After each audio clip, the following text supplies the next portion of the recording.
This year, Eyewitness News embarked on a journey never before on Tri-State Local News. The story of infertility from start to finish.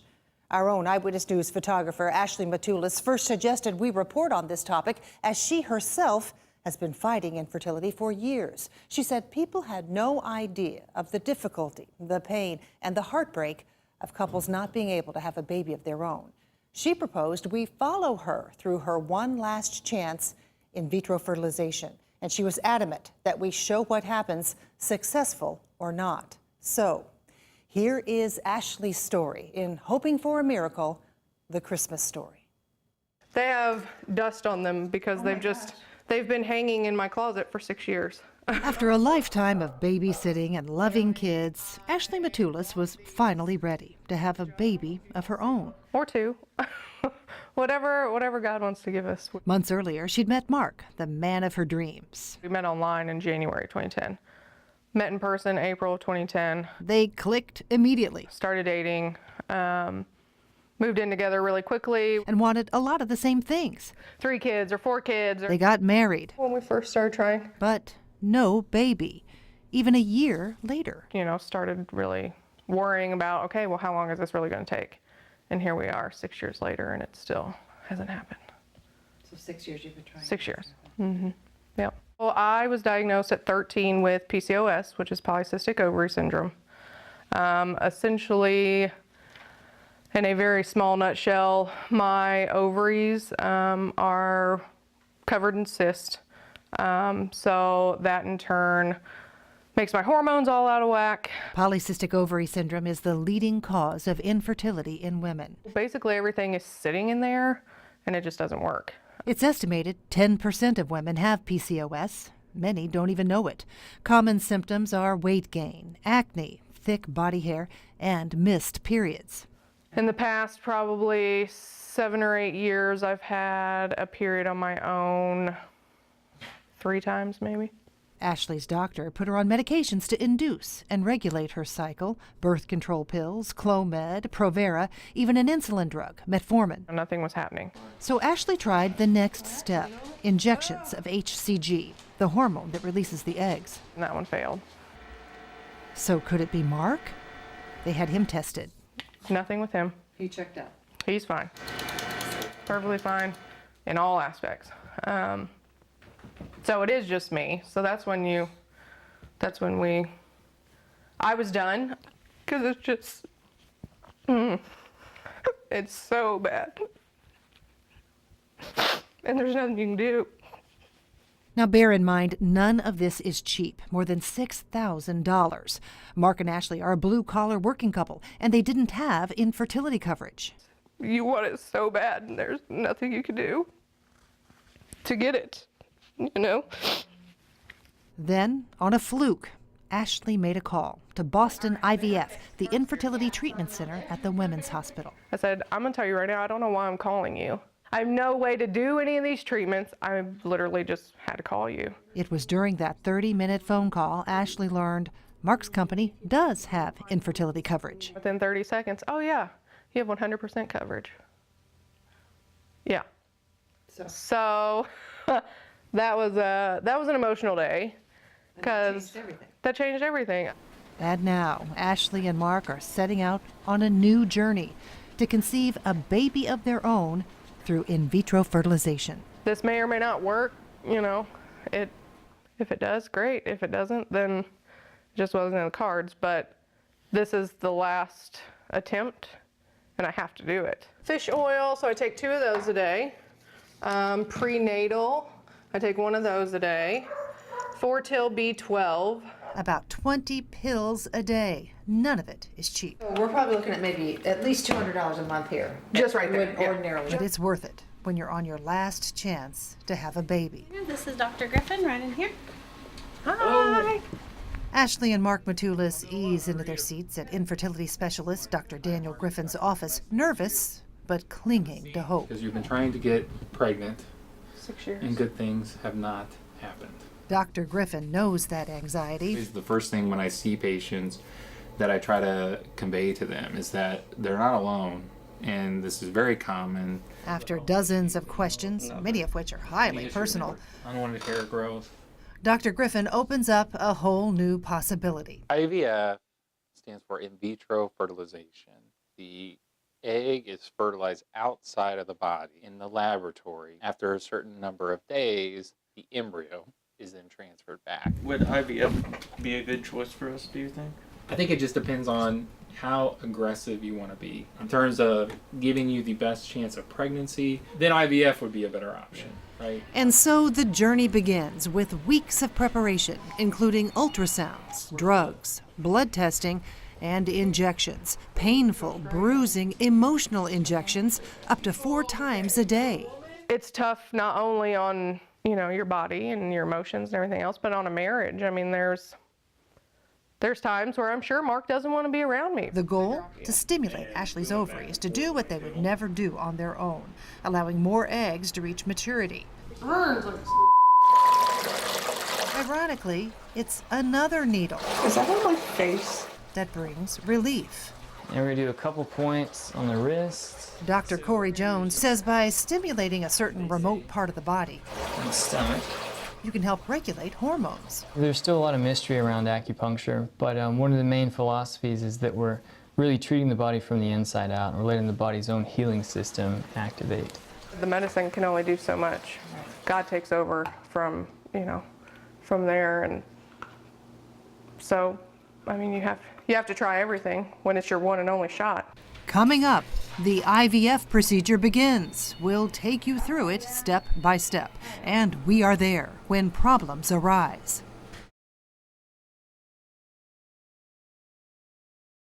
Once Marc and Ashley decided on in vitro fertilization, we watched Ashley go to great lengths to prepare her body for the IVF process, and now it's finally time to begin. After a trigger shot, that's an injection to start the ovulation process, it's time to go to the operating room and retrieve Ashley's eggs. Our cameras go with her. Here's what we're going to do after we retrieve the eggs today. So we're going to fertilize the eggs. The plan will be to do a day 5 transfer, which will be next Wednesday. And then we're going to put 2 embryos back. And then if we have more than 2 embryos that look good, we will freeze those embryos. Once Ashley signs off, Put a sign there.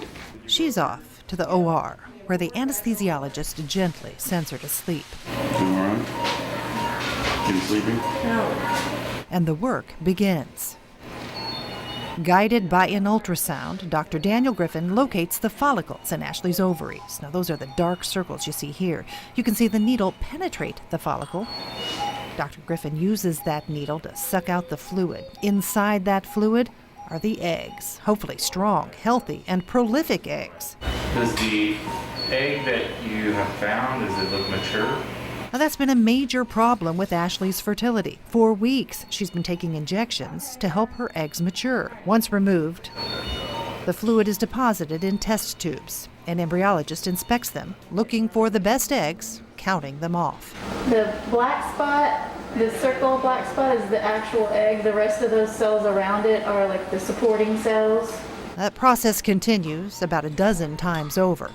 It's clear, though, that something is not exactly perfect. Are we seeing cells, Tracy? The embryologist confirms.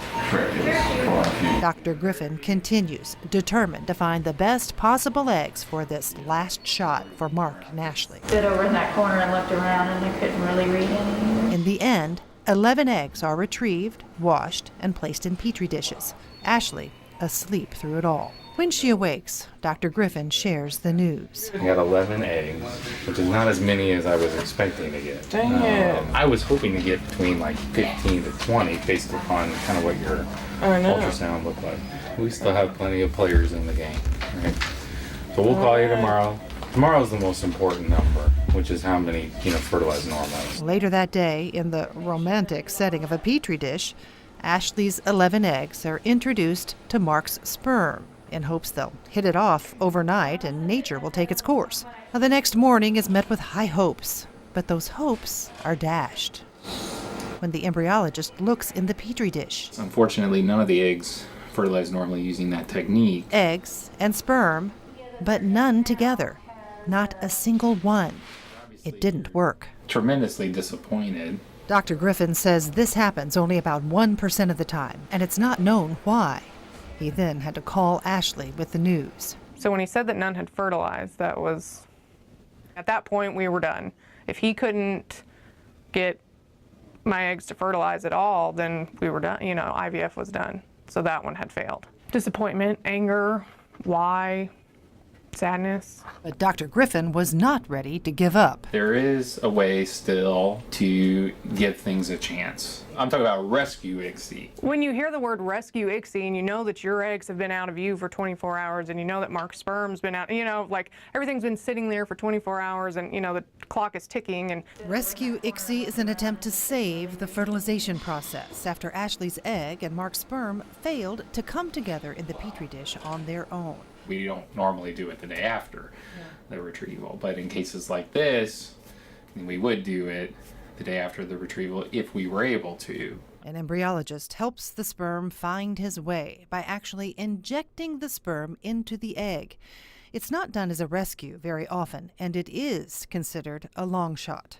you pray that it's going to work, but you don't know. The news comes the next day. Of the 11 eggs retrieved, only 4 were fertilized and still alive. We had 4 embryos, so we're back in the game. Everything is fine, you know. Whew. Yeah. Except one thing. Because the timing is then off. It is critical that Ashley's uterus accept the embryos. Now that means the transfer has to be done at just the right time. The rescue ICSI threw that timeline out of whack. The best thing to do in that circumstance is to not do a transfer at all and freeze the embryo, wait for the patient to start a menstrual cycle, and then transfer the embryo in a subsequent menstrual cycle. That means waiting. Hold on. 4 weeks. With the embryos in the deep freeze.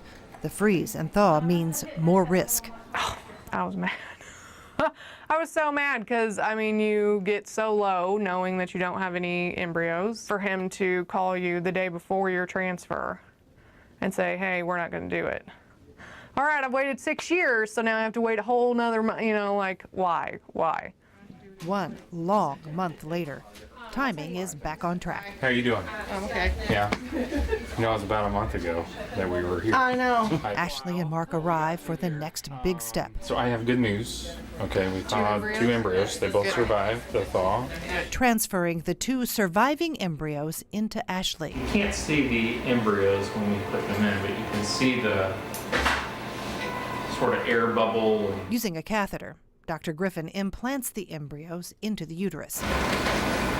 I promise they won't fall out. A 5-minute procedure, rather anticlimactic. It was very quick, and now I'm up, and just, like you said, just not very dramatic for everything that has gone into the past 3 months. Those are our embryos that they just transferred.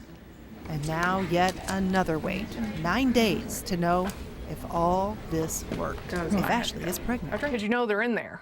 We all saw them go in there. What are they doing in there? You know, are they doing what they're supposed to do? April 21st, 3 p.m. Ashley, best buddy Joe Bird, and myself fill in for Marc, unable to get off work. We await the call.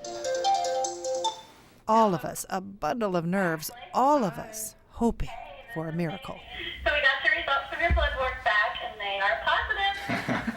You are pregnant. And it's a really good number. What number is that? 204. I can't believe how calm you are. Something you thought you'd never hear, isn't it? But a new journey is just beginning. The pregnancy when we come back.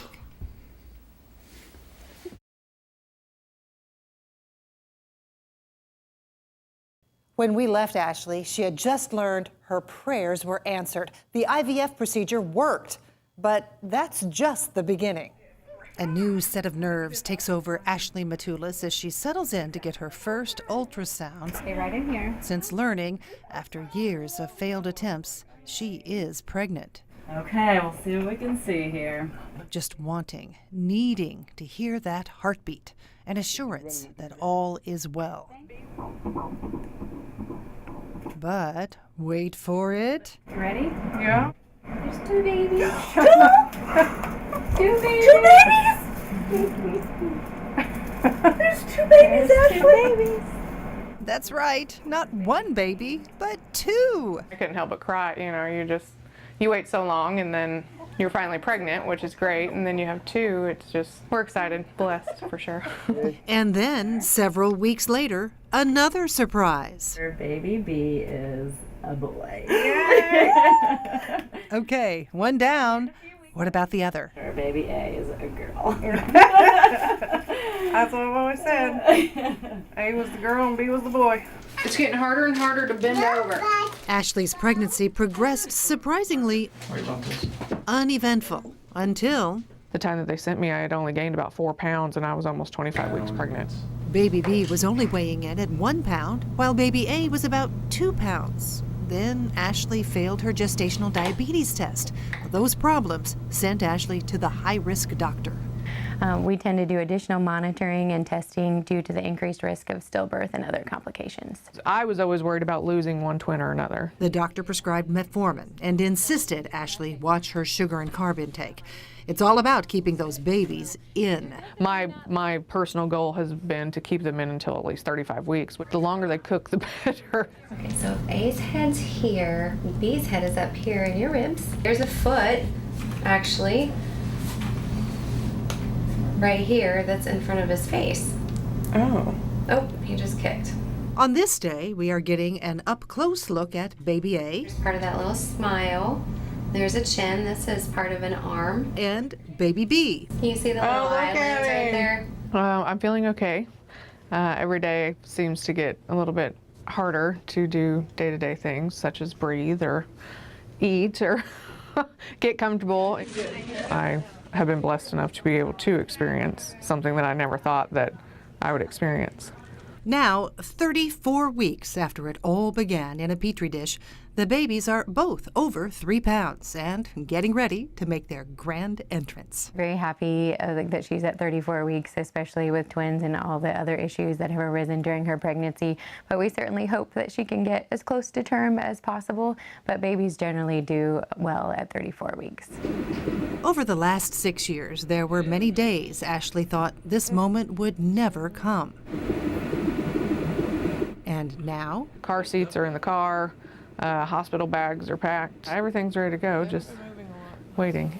And we are waiting too to bring you the arrival of Ashley's twins just after the break.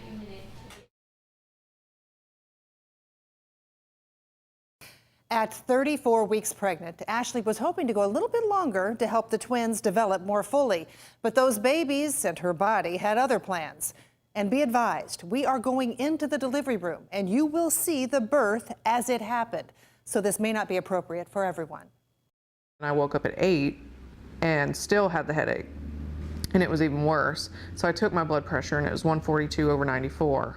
And Danica had always told me if one of the numbers gets above 140 or 90, either one, you need to get to the ER because that's preeclampsia. Ashley immediately went to the emergency room, and they didn't let her go home. It can progress very, very, very quickly. Uncontrolled blood pressure can lead to bleeding into the brain, heart attack. High blood pressure, or gestational hypertension, is a symptom of preeclampsia, a condition that could put the babies in jeopardy and could be deadly for mom. Preeclampsia, that can evolve into something called eclampsia, essentially developing cerebral edema. You can develop seizures. That obviously can be very dangerous as well. The only cure? Delivery. I even told the doctor, hang on a minute, my husband's an hour away, you've got to give me at least an hour. From that point on, things moved quickly. Yeah, I was ready. To prepare for a C-section. About that time, Daddy arrives. Now, what we didn't get on camera, an epidural, a powerful local anesthetic that numbs Ashley below the waist, but allows her to be awake and alert. Actually, you're doing great and everything's going fine, okay? In the delivery room, a sheet separates the doctor's work from Mom, Dad, and the anesthesiologist, constantly monitoring Ashley. Lots of pulling and tugging here.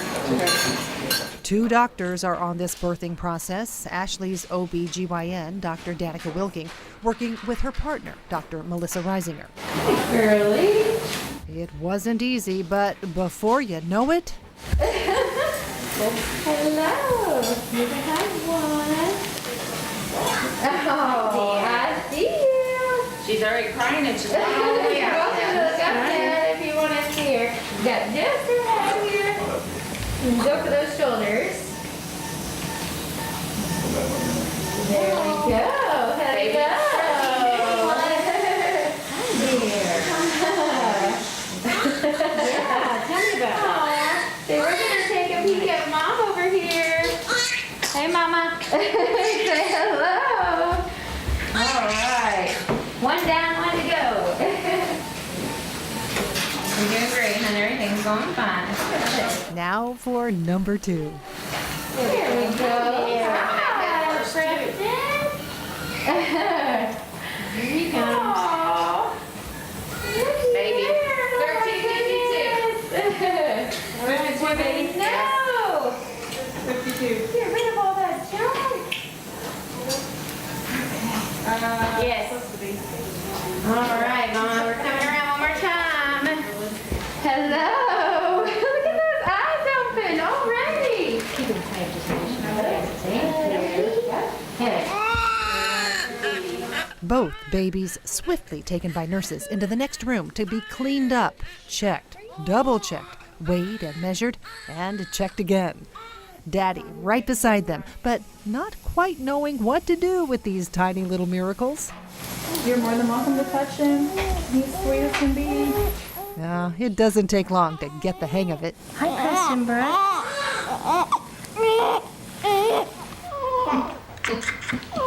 After 4 weeks in the NICU, Preston is finally home with Olivia, Mom, and Dad, just in time for Christmas. They're here.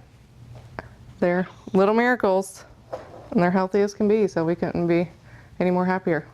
The miracle that Marc and Ashley had always hoped for is finally here. Times 2. Shelley, Kirk, Eyewitness News.